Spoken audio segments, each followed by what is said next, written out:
ක්‍රියාව වෙන්නෙම මොකද්ද? චේතනාවනේ. චේතනාහං භික්කවේ කම්මං වදාමි. මහණෙනි මම චේතනාව කර්මයයිම කියමි. පිනතුනේ දැන් පාඩම් කරමන අරමුණක් නැතුව පාඩම් කරන්න ගත්තොත් මොකද වෙන්නේ? පාඩම් කරන්න බෑ. එතකොට දැන් අනික පාඩම් කරන්න පටන් ගන්නෙත් දැන් මම මේ විශ්වවිද්‍යාලයෙන් මේ ප්‍රශ්නේ අහපු හින්දා මෙහෙමම මේ මහ පොළොවේ තියෙන යථාර්ථයම කියලා දැම්මනම් මේ ප්‍රශ්නේ නියම උත්තරේ හම්බෙනවා. අපි හිතමුකෝ දැන් සෙමෙස්ටර් එක ඉවර වීගෙන යනවා ඇඩ්මිෂන් එක ගත්තා. ඒත් ගාණක් නැහැනේ. දවස් 3ක් විතර තියෙනවා නම් මොකද කරන්නේ?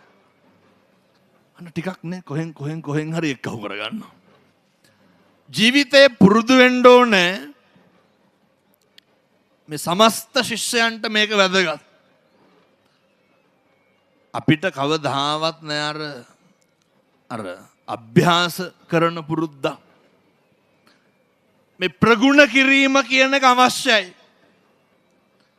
කැපකිරීම කියන එක අවශ්‍යයි. ආධ්‍යාත්මික ශික්ෂණයක් ලබා ගන්නත් කැපකිරීමක් තියෙන්න ඕනේ, ප්‍රගුණ කිරීමක් තියෙන්න ඕනේ.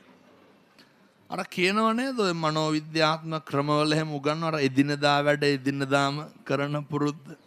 ඒවා අපිට තියෙනවද? ඒවා අපිට නැහැ. අපේ අරමුණු කොහෙද තියෙන්නේ?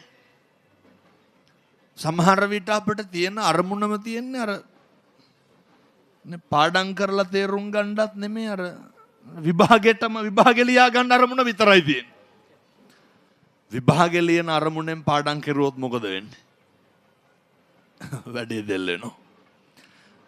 බුදුදහමේ උගන්වනවා ග්‍රන්ථ දූර විදර්ශනා දූර කියලා. වටින්නේ මොකද්ද? විදර්ශනා දූරේ. විදර්ශනා දූරේ තුල තමයි අවබෝධය තියෙන්නේ.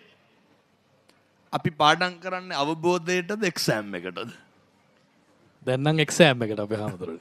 එතකොට එක්සෑම් එකට පාඩම් කරොත් වැඩේ අවුල් යනවා.